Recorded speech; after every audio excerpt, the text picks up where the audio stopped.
As Bislin Mudrinov walked into the Marimbas Yacht Club overlooking Copacabana Beach the other day, he was met with hushed awe. A dozen or so photographers, VIPs and fans respectfully followed as Russian Olympic Committee President Alexander Zhukov led the gold medalist judoka on a tour.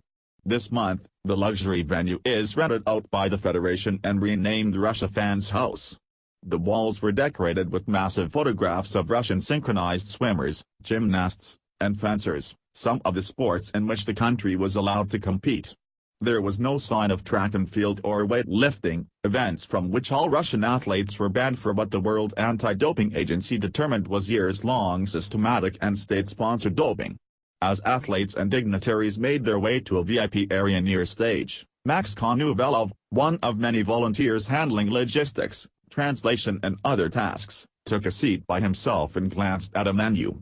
"It's obviously wrong what has happened to us," he said in English. "It's sad. It's also obviously political. But what can we do? We keep cheering."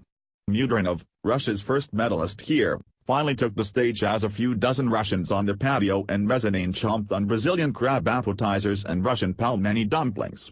"It's his family," somebody shouted in Russian from the upstairs lounge. Sure enough, a large screen beamed in a Skype call from a few of Mudrinov's relatives back home warmly expressing their pride. Two less than enthusiastic teenagers stood in front of the stage slowly waving the Russian flag. As the national anthem started to play, a big-bellied middle-aged man instructed the few non-Russians to stand. "Be glorious, our country." The crowd belted out. "We are proud of you." From the southern seas to the polar lands. Mudrinov awkwardly addressed what many of his countrymen were grumbling about. "Everyone knows what kind of situation there was," he said. "None of us has broken down as a result of this." After the International Olympic Committee announced the sports from which Russian athletes would be banned, it wasn't clear the country would win any medals. The decision cut the number of Russian athletes competing here from 389 to 271. Even the victories, as of late Wednesday afternoon, Russia had collected 13 medals, seemed strange given the situation.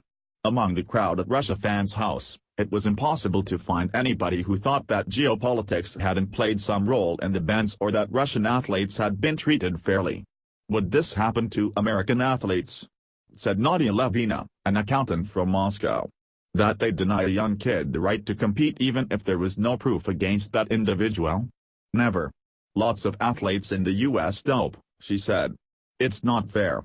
Russia's revenge would come in the form of medals in the sports not affected by bans, she added. The next day, the Russian women's archery team earned cheers from the crowd with each bullseye and won a silver medal. The South Koreans, who have dominated the event for decades, took the gold. After the medal ceremony, an American journalist approached one of the Russian archers, 20-year-old Ilyana Dashidorzeva, with a question: how did she feel about the ban?